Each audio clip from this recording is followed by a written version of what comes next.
ससुर ने की बहू की सौतेली बहन से शादी। तुम्हारी हिम्मत कैसे हुई मेरा टॉप पहनने की, वो भी मुझसे बिना पूछे?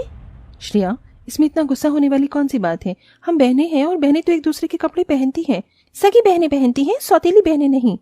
सही कह रही है मेरी बेटी, तू इसकी सगी नहीं सौतेली बहन है।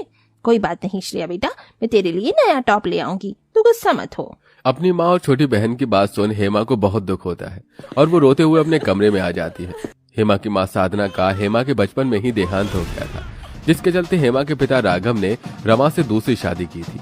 लेकिन रमा हेमा को बिल्कुल भी पसंद नहीं करती थी। वहीं जब रमा की बेटी श्रेया हुई तो वो भी अपनी बड़ी सौतेली बहन से हमेशा नफरत करती आई है। क्या हुआ हेमा, आज काफी उदास लग रही हो? वही हुआ जो रोज होता है।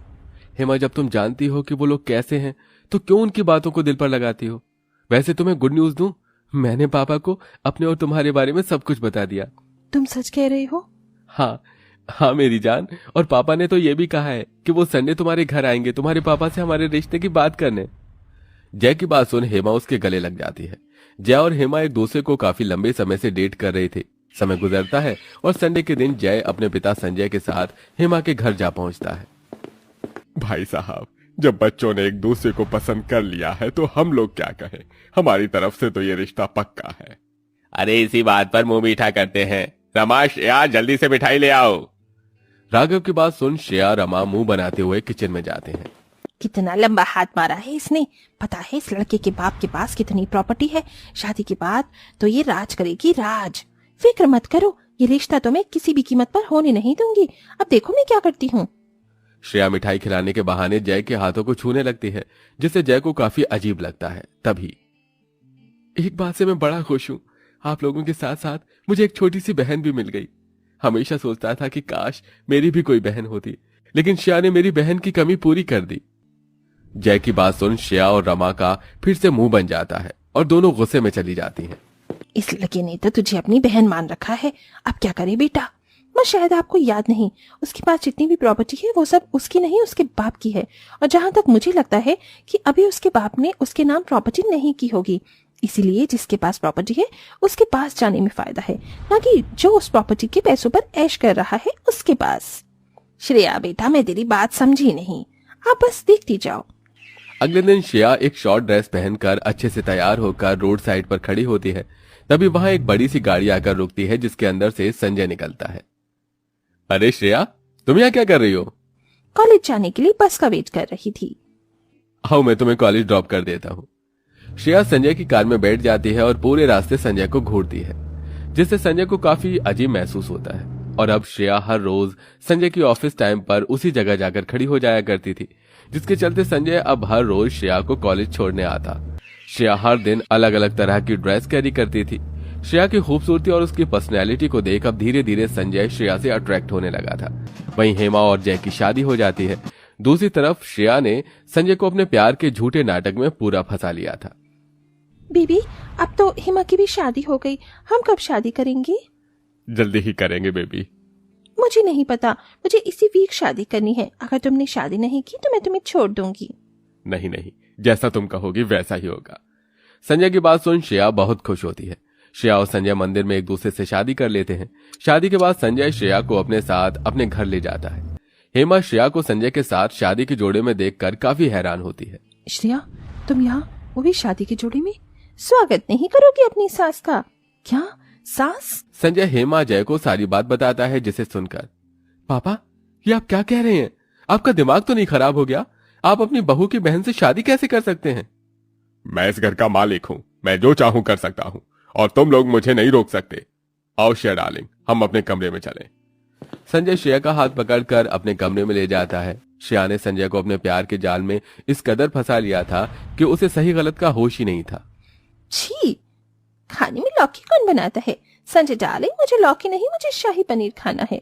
इतना ही खाने का शौक है तो जाकर खुद बना लो। ये क्या तमीज है अपनी सास से बात करने की?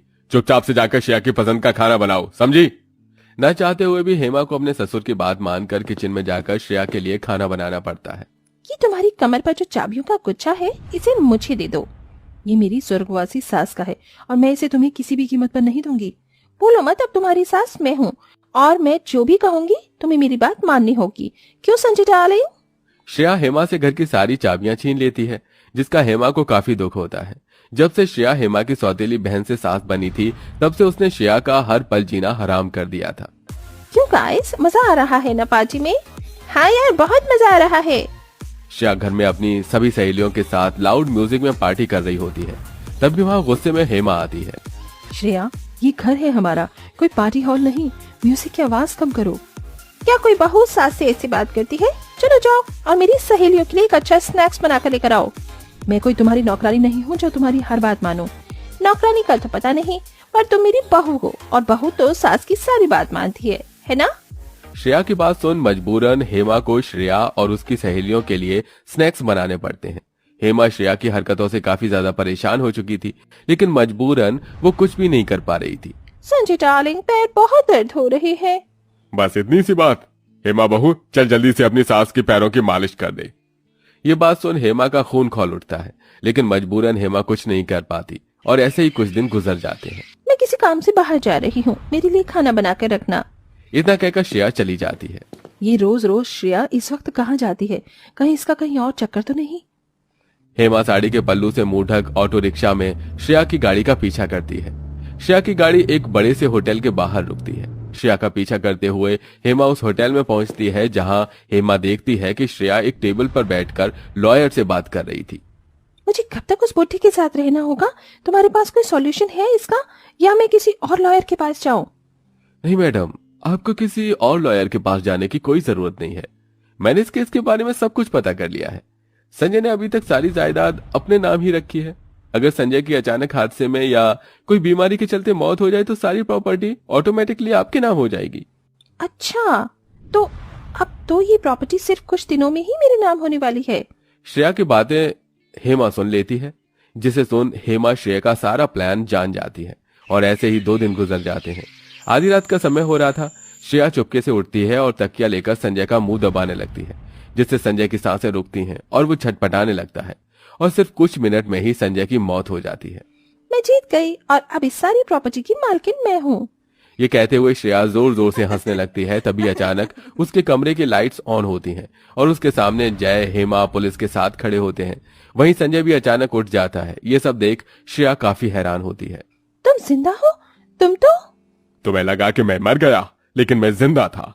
मैं जानती हूँ तुम्हें कुछ समझ नहीं आ रहा होगा, इसलिए मैं तुम्हारा सारा कंफ्यूजन दूर करती हूँ। हेमा, तुम्हारा दिमाग तो नहीं खराब हो गया है? तुम अपनी सौतेली बहन से अब इस कदर जलने लग गई हो कि तुम उस पर इतना बड़ा झूठा इल्जाम लगा रही हो।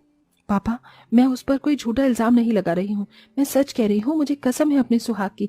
बस एक बार आप मेरी बात पर यकीन करके तो देखिए।